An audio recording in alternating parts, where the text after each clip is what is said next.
Well, their first training exercise is definitely a doozy, as a giant monster is seen attacking the Foot Clan. We're being paid to bring it to Mr. Winters. You think we should help these guys? I'd rather enjoy the show. What do you say, fearless leader? I say we stop talking! We must get him back to where the wild things are! Come here, Fuzzy Wuzzy! So we partake in, to be honest, a pretty cool action scene. But it's suddenly broken up when Mr. Winters magically brings these stone statues to life who look like the cast of Street Fighter if they ate the Transformers. Right. So they capture the monster and leave the turtles behind. In fact, they capture most of the monsters, as it seems the statues are the brothers of Mr. Winters, who it turns out was the immortal ruler long ago who has to capture all 13 monsters so that when the stars all realign, he can send them back to another dimension where do you really give a shit at all? I don't think you do. The original movies were pretty basic. Stop the Shredder, the end. Do they really think we're gonna follow this crap about dimensions and interstellar dog piss? I really doubt it. That doesn't prove anything. So Raph and Casey find another monster being attacked as they try to intervene. But they themselves are attacked as they hide in a shack on one of the roofs. Get the police!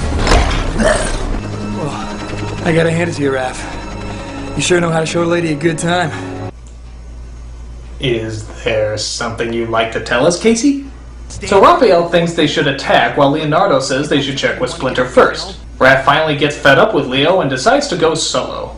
Yeah, I'm so glad Leo left for that year in training. He's truly molded his family into a powerhouse of teamwork, hasn't he? Whatever. So Raph tries to find what's left of the monsters and comes across the Noid's aborted crack baby. As Satan's Chihuahua escapes, Raph is confronted by Leo, who actually can't put it together that he's the Night Watcher, even though it was apparently obvious in an earlier scene.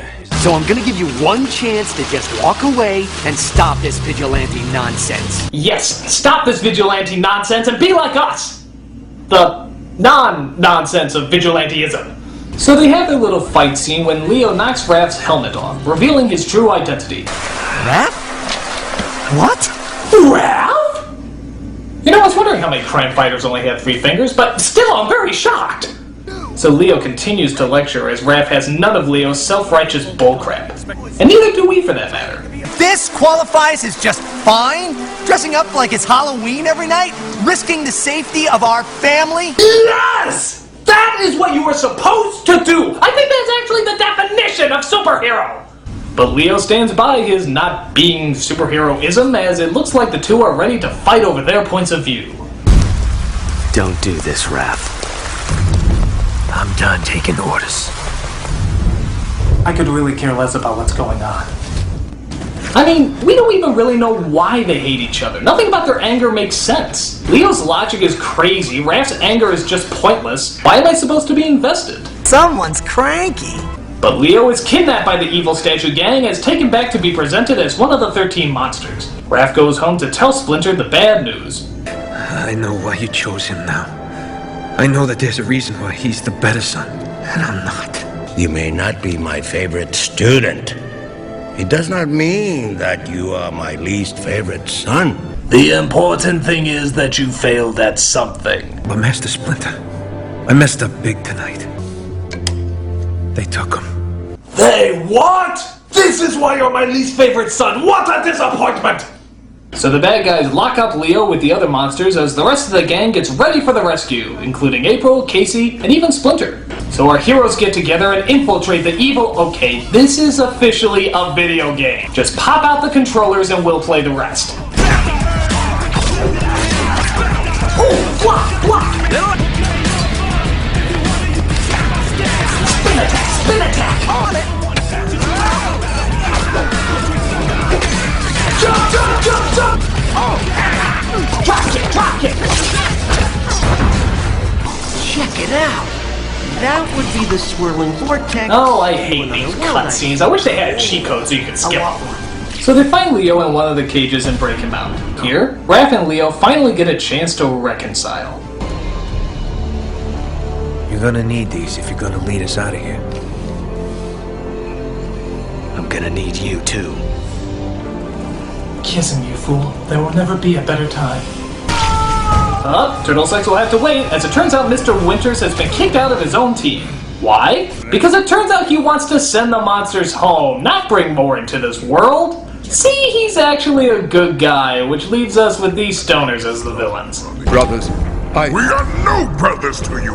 With one monster still free, the curse will never be broken. I especially love this scene where the statues offer the Foot Clan a chance to work with them and rule the world.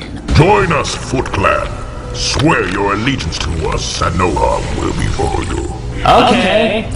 The food ninja is not without honor. We work for Winters, not you. I thought we worked for money. Yeah, me too. Screw honor if we can rule the world. Okay, we're gone. So April and the Foot Clan go to find the 13th monster as the bad guys just let him go for some reason. Forget about them. By the time they return, the portal will already be closed. I suppose I'm kind of stupid that way, but at least I know my cockiness won't in any way lead to my downfall.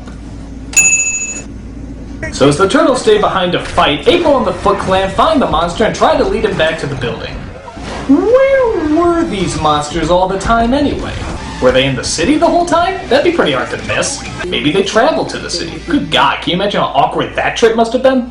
Well, either way, the monster is brought back and knocked into the portal, as the evil cosplay statues are destroyed forever. So, now that that's taken care of, what about the Foot Clan? I mean, are they still enemies or what?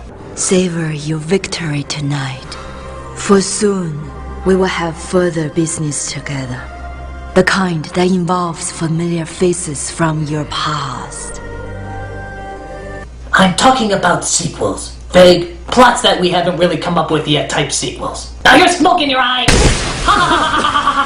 So, with that weak trailer for the next film established, we also see what happens to Mr. Winters, who is no longer immortal.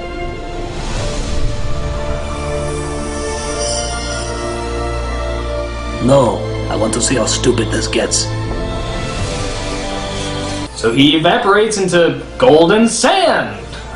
No reason why, or any logical understanding, he's just sand. Maybe he was a pixie dust junkie and just exploded on too many happy thoughts. So the turtles go home, add Winter's helmet to their trophy collection, and go into the night to fight crime once again.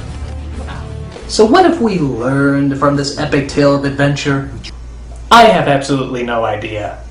I mean, what did Leo learn on his trip? I don't know. How's the team any stronger than it was before? I don't know. Is the message that vigilantism is bad because it looks like they're going right back to doing it again at the end anyway? So really, what have we learned?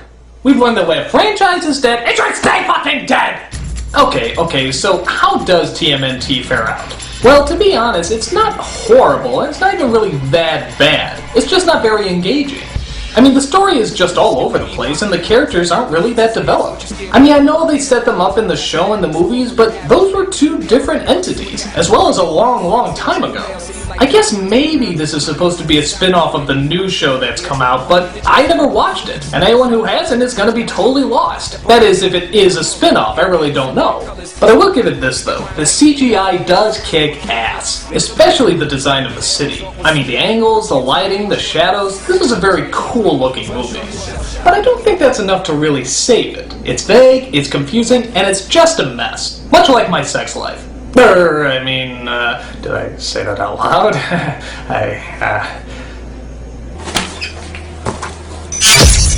And that's why I'm the greatest lover ever. And don't you forget it. I'm a nostalgia critic, I remember it, so you don't have to.